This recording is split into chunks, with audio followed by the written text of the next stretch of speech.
ଟୋକାଟା ଶୋଇଛି ଏତେବେଳେ ଯାଏ ଉଠୁନାହିଁ। ତା ସାଙ୍ଗସାଥି ମାନେ ମତେ ଆସି ବେଜିତି କରିକି ଯାଉଛନ୍ତି। ଆକୁ ଆଜି ମୁଁ ମାରୁ ମାରୁ ମାରିଦେବି। ତୁ ମଦ ପିଇକି ଶୋଇବୁ, ତୋ ସାଙ୍ଗସାଥି ମତେ ଆସିକି କହିବେ ସେଇଟା କଣ ଧରିକି ଶୋଇଛି। କଣ ଭୁଲ ହେଇଯାଇଛି ତତେ ଆଜି ମୁଁ ମାରୁ ମାରୁ ମାରିଦେବି। ମୁଁ ଆଜି ବିଲକୁ ଯାଉଛି, ଅଇଲାକୁ ତୋ ବାଗିଆ ପୁଅର ମୁହଁ ମୁହଁ ଚାହିଁବି ନାହିଁ। ମୁଁ ଆଜି ବିଲକୁ ଯାଉଛି, ଆଇଲା ବେଳକୁ ତୋ ମୁହଁ ଚାହିଁବି ନାହିଁ। କାହିଁ ଚାହିଁବନି ବାପା? ବୋତଲ ତ ନାହିଁ ମୋ ପାଖରେ। ତୋ ଭଳିଆ ମଦୁଆ ପୁଅ ମୋର ଦରକାର ନାହିଁ।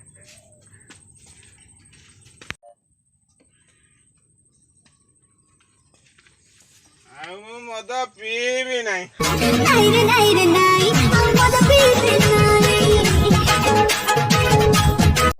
ସାରୁ କ୍ୟାରେଟା ମୋର ବଢିଆ ଚାଷ ଏ ବର୍ଷ ହେଇଛି। 2 ପଇସା ମିଳିଲେ ଯାଇ ଯାହା ଟିକେ କଣ କରିବି ମୁଁ।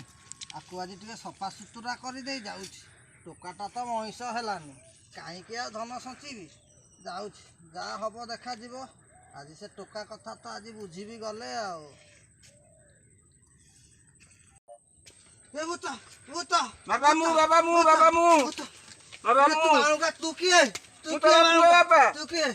ତୁ ଗାଣ୍ଡୁ, ତୁ ଏମିତିଆ ରୂପ କାହିଁ ହେଇଛୁ ଗାଣ୍ଡୁ? ତମେ ବା କହିଥିଲେ ବାପା ମୁହଁ ଚାହିଁବନି ବୋଲି। ଏ ଦୁଷ୍ଟ, ମୁଁ ତ କଣ ଏମିତିଆ ରୂପ ହବା କହିଥିଲି? ତମେ ତରକାରୀ ରୁଟି ମୁହଁ ଚାହିଁବି ନାହିଁ।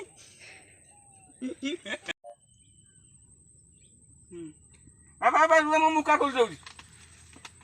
ତୁ ଏମିତି ରୂପ ହେଇଥିଲେ ତୋର ହାଇଁ ଦେବି ଆଉଥରେ, ଆଉ ଏମିତି ରୂପ ହବୁନି। ନାଇଁ ବାପା, ତୁ ମଦ କାହିଁ ଏତେ ପିଉଛୁ? ନାଇଁ ବାପା ମୁଁ ଆଉ ମଦ ପିଇବି ନାହିଁ। ବେଜିତ କରୁଛନ୍ତି। ମଦ ପିଇବାଟା କେତେ କ୍ଷତିକାରକ ତୁ କଣ ଏଇଟା ଜାଣିନୁ? ନାଇଁ ବାପା ମୁଁ ଆଉ ମଦ ପିଇବି ନାହିଁ। ଜମା ପିଇବୁ ନାହିଁ। ନାଇଁ ବାପା, ମଦଟା ଶରୀର ପ୍ରତି କ୍ଷତିକାରକ। ଆଜ୍ଞା ବାପା, ନାଇଁ ମୁଁ ଆଉ ମଦ ପିଇବି ନାହିଁ।